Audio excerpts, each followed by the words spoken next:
وہ کہتے ہیں کہ میری اہلیہ ان کو بھی کسی نے مس گائیڈ کر دیا تھا، حالانکہ اچھی خاتون ہے لیکن کسی نے مس گائیڈ کر دیا، تو وہ بھی سماجی اور ویلفیئر اور یہ خواتین کو شوق ہوتا نا بننے کا، تو وہ بھی سماج کے اندر اچھا مقام تلاش کرنے کے موڈ میں آ گئی۔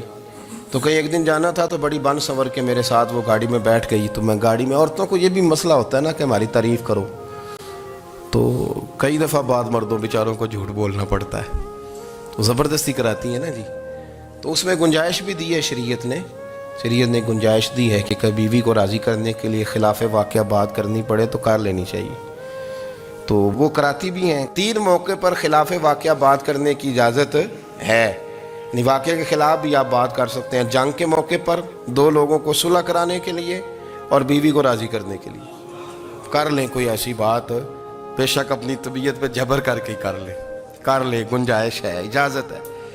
تو وہ کہتے ہیں جب وہ گاڑی میں میرے ساتھ بیٹھی بن سنور کے، تو وہ تقاضا کرنے لگی کہ میں نے بڑے اچھے کپڑے پہنے ہیں پر آپ نے توجہ نہیں کرائی۔ تو وہ سیاںا بندہ تھا، وہ چاہ رہا تھا کہ میری خاتون سمجھ جائے۔ وہ کہتے ہیں مجھے پتا تھا کہ بیچاری مس گائیڈ ہو گئی ہے، دل کی بڑی اچھی ہے، سیاਣੀ ہے، لیکن اس کو کچھ خواتین نے، کچھ لوگوں نے مل کے اس کو ذہن غلط کر دیا ہے کہ سماج میں نکلو، باہر جاؤ، کام کرو، فلاں کرو، اپنی مرضی سے جیو۔ تو میرے ساتھ گاڑی میں بیٹھی کہیں جانے کے لیے، تو مجھ سے کہنے لگی کہ آپ نے میری طرف توجہ ہی نہیں کی، آپ نے کوئی ذکر ہی نہیں کیا کہ میں کیسی لگ رہی ہوں۔ تو وہ کہتے ہیں میں نے اسے کہا کہ اگر تو ناراض نہ ہو تو پھر میں صحیح والی تعریف کر دوں۔ تو اس نے کہا کہ آپ کر دیں۔ تو کہتے ہیں میں نے درد سے اور خلوص سے اپنی بیوی سے کہا، خلوص کے ساتھ میں نے کہا میں تو روز گھر ہوتا ہوں، روز شام کو گھر ہوتا ہوں، اگر تو میرے لیے تیار ہوتی تو میں تیری تعریف کرتا، لیکن آج تو باہر جانے کے لیے تیار ہوئی، تو پھر ان سے تعریف کی امید رکھ جن کے لیے تو نے تیاری کی ہے۔ میرے لیے تیاری کرتی تو میں تو ہر شام تیرے پاس ہوتا ہوں۔ کہتے ہیں وہ میرے لفظوں میں درد تھا تو وہ بھی رو پڑی اور کہنے لگی آپ گاڑی روک دیں، مجھے باہر جا کے کسی کو راضی نہیں کرنا، میں نے اسے راضی کرنا ہے جس کو رب کریم نے میرا شوہر بنایا ہے اور میرے لیے منتخب کیا ہے میرے ماں باپ کو، میں واپس لوٹتی ہوں۔ یہ ایک پہلو ہے سلگتا ہوا، اس کو سمجھا جائے۔ عورت کو ویسے بھی قابو کرنا بڑا آسان ہوتا ہے۔ اعلیٰ حضرت بریلوی رحمۃ اللہ علیہ فرماتے ہیں بیٹیاں نازک شیشیاں ہوتی ہیں، ان کو تو ذرا سی چوٹ لگے تو ٹوٹ جاتی ہیں۔ دیکھیں کتنا بڑا جملہ کہا بریلی کے امام، نازک شیشیاں، ذرا کوئی آدمی گمراہ کرتا ہے، ذرا خراب کرتا ہے۔ اب دیکھیں نا، یہ جو بچیوں کو بچے مس گائیڈ کرتے ہیں، انہیں بڑے بڑے خواب دکھاتے ہیں، وہ بیچاری ماں باپ کو چھوڑ کے، بہن بھائی کو چھوڑ کے اس کے ساتھ شادی کرتی ہے، پھر جو اس کا بعد میں حشر ہوتا ہے، آپ ادلیاں نو سردار پہن تکے تے شرما والیاں نو چوٹے ڈولیاں دے۔ پھر وہ بیچاری ماں باپ رکھتے نہیں، وہ ظلم کرتا ہے، تو کتنی بڑی تکلیف میں وہ بچی آ جاتی، نازک شیشی ہوتی ہے نا تو ٹوٹ جاتی۔ یہی حال اب جدید خواتین اور یہ جو کچھ اینکر پرسن ہیں، یہ اصل میں نا یہ آپ کو سیاست سکھاتے ہیں، لیکن یہ مادر پیدر آزاد لوگ ہیں، بالکل آزاد۔ یہ تو علماء شور نہ کریں، بات نہ کریں، گفتگو نہ کریں، مشائخ بات نہ کریں، اور یہ جو کچھ سنجیدہ اور دینی طبقہ ہے یہ کچھ شور نہ کرے، یہ تو روڈوں پہ ننگے ہو کے آ جائیں معاذاللہ۔ خوفناک نظریہ رکھتے ہیں یہ لوگ، عورت کو کہتے ہیں تیرے حقوق ہم تجھے لے کے دیں گے۔ مثلاً وہ کون سا حق ہے جو تم نے لے کے دینا ہے؟ میرے نبی کریم صلی اللہ علیہ وسلم اس کو بیٹی بھی بنایا ہے، اس کو بہن بھی بنایا ہے، اس کو ماں بھی بنایا ہے، اسے بیوی کا عالی شان رتبہ بھی عطا فرمایا ہے۔ اور چونکہ بیٹی کا بھی حق بڑا بیان کیا جاتا ہے، بہن کا بھی، ماں کا بھی، اور بیوی کے معاملے میں لوگ سمجھتے ہیں کہ زیادہ بات نہیں کرنی چاہیے، شاید مسئلہ خراب ہو جائے۔ حالانکہ نبی پاک صلی اللہ تعالیٰ علیہ وسلم نے بیوی کے بارے میں پتہ کیا فرمایا؟ فرمایا جب تم نکاح کر لیتے ہو تو اپنا ایمان محفوظ کر لیتے ہو۔ اب میں اس کی شرح نہیں کرتا، اب خود کر لیجئے گا کہ وہ ایک ایسی شخصیت ہوتی ہے کہ جس کی موجودگی میں آپ کا ایمان محفوظ ہے۔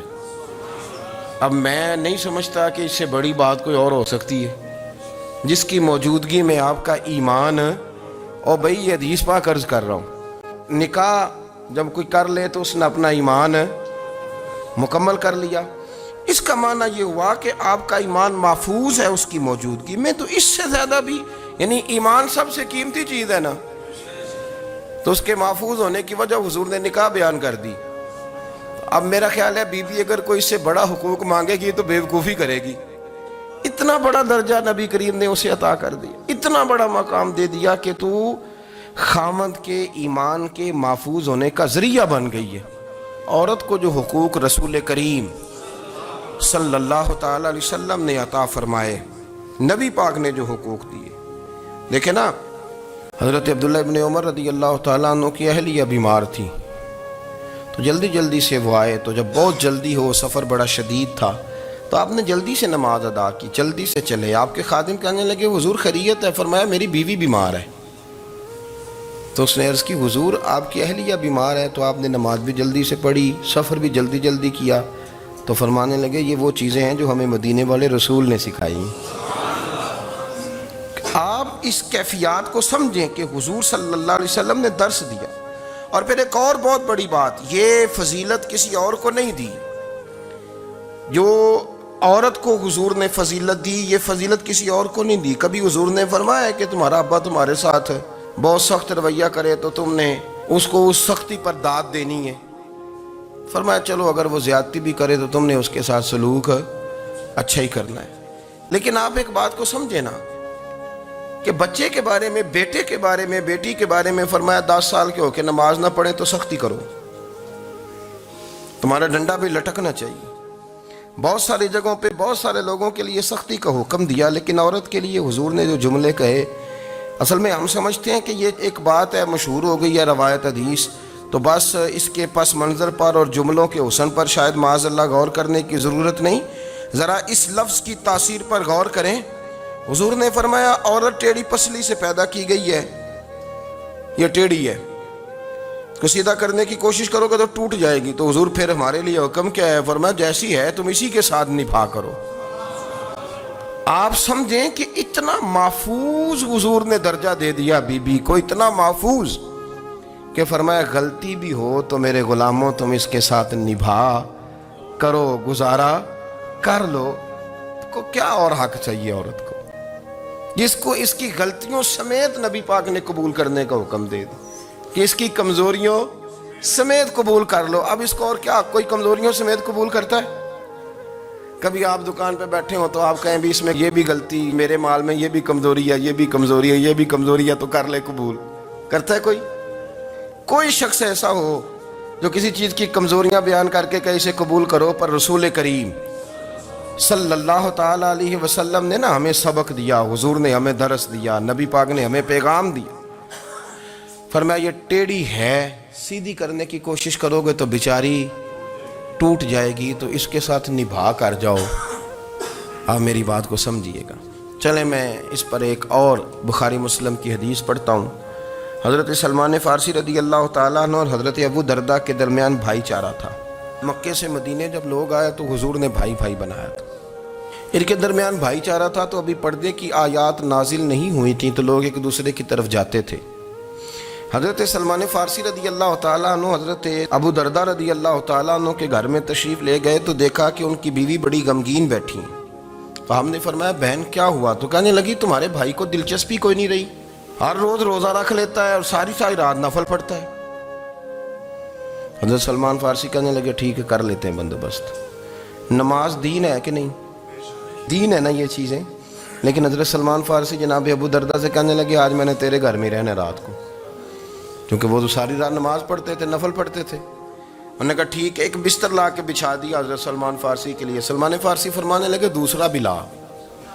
کہا وہ کیا کرنا ہے؟ فرمانے لگے تو نے بھی سونا ہے، میں نے بھی سونا ہے، تو نے بھی سونا ہے، عشاء پڑھیں گے اور پھر دونوں سوئیں گے۔ کہا میں نے تو نماز پڑھنی ہے۔ فرمایا تہجد کے وقت اٹھ کے پڑھیں گے، اللہ کے رسول بھی رات آخری حصے میں جا کے نماز پڑھتے ہیں۔ ادھر ساتھ سلا لیا، وہ تھوڑی کو دیر سوئے، اب عادت تھی ساری رات اٹھنے کی، ذرا اٹھنے لگے بستر سے تو حضرت سلمان فارسی فرمایا چپ کر کے سو جا، وہ بڑی رات پڑی ہوئی، چپ کر کے سو جا۔ وہ لیٹ گئے، پھر اٹھنے لگے تو فرمایا سو جا چپ کر کے، بڑا ٹائم ہے۔ سحری کے وقت اٹھے، نفل پڑھے، ان کا ارادہ تھا روزہ رکھنے کا، تو فرمانے لگے کل رکھا تھا نا نفلی روزہ؟ جی رکھا تھا۔ پرسوں بھی رکھا تھا، ترسوں بھی رکھا تھا، فرمایا آج نہیں رکھنا۔ آج میں تیرا مہمان ہوں, سارا دن کٹھے مل کے روٹیاں کھائیں گے, آج نہیں روزہ رکھنا, سلا دیا. اب حضرت ابو درداء رضی اللہ تعالیٰ عنہ کہہ تو کچھ نہ سکے, پر کہنے لگے سلمان تم پتہ تم کیا کر رہے ہو, نہ تم نے مجھے رات اٹھ کے زیادہ نفل پڑھنے دیے, سویرے روزہ نہیں رکھنے دیا. تو حضرت سلمان فارسی کہنے لگے کوئی لمبی بات تو نہیں نا, چلتے ہیں نا ابھی فجر میں مسجد نبی میں, تو نبی پاک کو بتاتے ہیں. سرکار دو عالم علیہ السلام کی خدمت میں تو اپنی بات کرنا, میں اپنی کروں گا, حضور نتیجے کا اعلان فرما دیں گے, بات طے ہو جائے گی. حاضر خدمت ہوئے, عرض کی یا رسول اللہ صلی اللہ تعالیٰ علیہ وسلم یہ ساری رات نفل پڑھتے ہیں, ہر روز روزہ رکھتے ہیں, ان کی اہلیہ غمگین بیٹھی ہیں, حکم فرمائیں.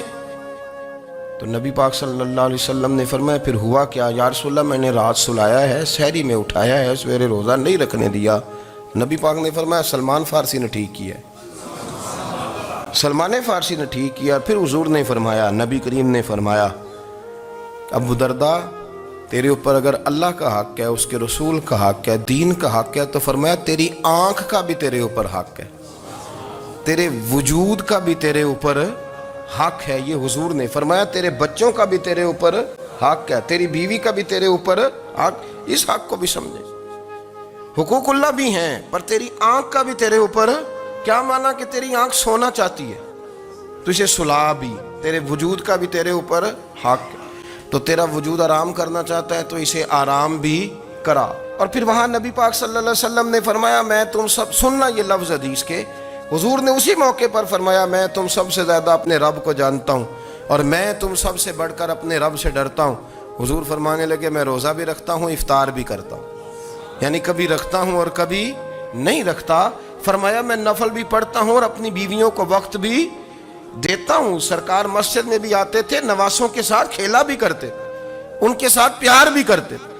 تو اتنے بڑے حقوق حضور نے بیان فرمائے عورتوں کے کہ تمہاری بیوی کا بھی تمہارے اوپر.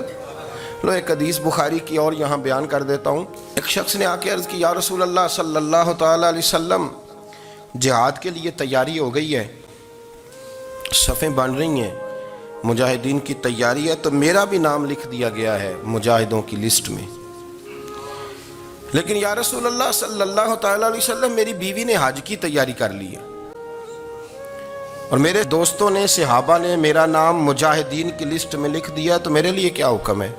یہ بخاری مسلم ہے. تو نبی پاک صلی اللہ تعالیٰ علیہ وسلم نے فرمایا جہاد پہ کوئی اور چلا جائے گا تو بیوی کے ساتھ حج کرنے جا, اسے محرم کی ضرورت ہے, وہ تیرے بغیر کیسے جائے گی؟ مجاہدین کو تو اور مجاہد مل جائے گا, پر تو اپنی بیوی کے ساتھ جانا. نبی پاک صلی اللہ علیہ وسلم نے مرد کو محافظ بنایا ہے, عورت کو مرد کا قیدی نہیں بنایا, بلکہ عورت کو حفاظت عطا کی اور مرد کو اس کا محافظ بنایا. اب بچیاں آزاد ہونا چاہتی ہیں, اور آزادی بھی وہ والی کہ جو بنیادی طور پر آزادی نہیں, فحاشی ہے. میں نے بہت پہلے کہا ہے کہ اسلام بیٹیوں کو قیمتی سمجھتا ہے. جس بندے کے پاس 20 تولے سونا ہو وہ چوک میں لے کے نہیں آتا, وہ قیمتی چیز ہے, اس نے چھپا کے رکھی ہوتی ہے. تو جو نبی پاک صلی اللہ علیہ وسلم کا کلمہ پڑھنے والے بیویاں, اسلام انہیں قیمتی سمجھتا ہے, کہتا ہے کہ تم قیمتی ہو لہذا گھر کے اندر رہو, تم باہر نہ ہو. لیکن عورتیں ہیں کہ ان کو بلا وجہ لوگ خراب کر دیتے ہیں اور بلا وجہ وہ اس مغالطے کا شکار ہو جاتی ہیں.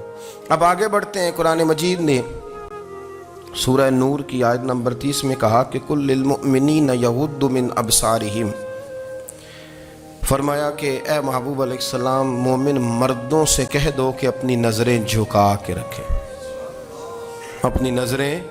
اور اگلی آیت میں فرمایا وَقُلْ لِلْمُؤْمِنَاتِ یغضضن من ابصارہن, فرمایا کہ اے محبوب مومن عورتوں سے بھی کہہ دو کہ اپنی نظریں جھکا. مرد بھی اپنی نظر جھکا کے رکھے گا عورت کی طرف, لیکن یہ ساری پابندی صرف مرد پر نہیں, عورت بھی غیر محرم کا چہرہ نہیں دیکھے گی, اس پر بھی اسی طرح نظر جھکانے کا حکم ہے جس طرح کہ وہ ہر دکاندار کو بھائی جان کہہ کے گفتگو کرنے کی اس کو بھی اجازت نہیں ہے کہ وہ بھی وہ سمجھے کہ پابندی تو مرد نے کرنی تھی, میں نے تھوڑی کرنی تھی. وہ جس کے پاس جائے, جہاں بھی جائے, ڈاکٹر کے پاس جائے, باہر جائے, تو وہ جس طرح مرضی اس کا دل چاہے وہ بات چیت کرے, اس کی عورت کو بھی اجازت اسلام نہیں دیتا. بنیادی طور پہ اسلام شرم و حیا کا دین ہے, حیا کی بات کرتا ہے۔ حیا کی جب ہم تعریف کرتے ہیں تو حیا کی تعریف یہ ہے کہ کوئی کبھی چیز دیکھ کے نا تو آپ کی طبیعت میں کراہت محسوس ہو، آپ کوئی غلط جملہ منہ سے نکالتے ہوئے ذرا جھجکیں، آپ کوئی غلط بات کرتے ہوئے تھوڑا بوجھ محسوس کریں۔ ہمارے ہاں تیزی سے فروغ پایا ہے بے حیائی نے۔ سنگیوں کی محفلیں، یاروں کی محفلیں، اس میں غلیظ گفتگو ہوتی ہے الا ماشاء اللہ۔ جن دوستوں کو بڑی پاک صاف گفتگو کرنی چاہیے، دوستی کا رشتہ بڑا مقدس رشتہ ہے، جو یہاں ایک دوسرے سے پیار کریں گے جنت میں بھی اکٹھے داخل کیے جائیں گے۔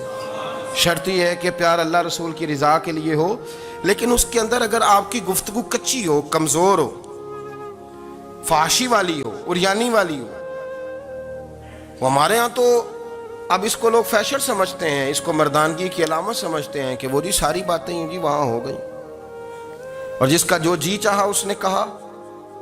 آپ جب حیا کے دائرے میں ہوتے ہیں تو آپ خود بھی سکون محسوس کرتے ہیں۔ دیکھیں نا، آپ کو نیند سکون سے کہاں آتی ہے؟ جہاں کمرہ بند ہو، چاروں جانب دیوار ہے، اوپر چھت ہے، خالی دروازہ بھی کھلا ہوا ہو نا تو جب بندہ سکون لینا چاہتا ہے تو کہتا ہے یار ذرا دروازہ ذرا بند کر دو۔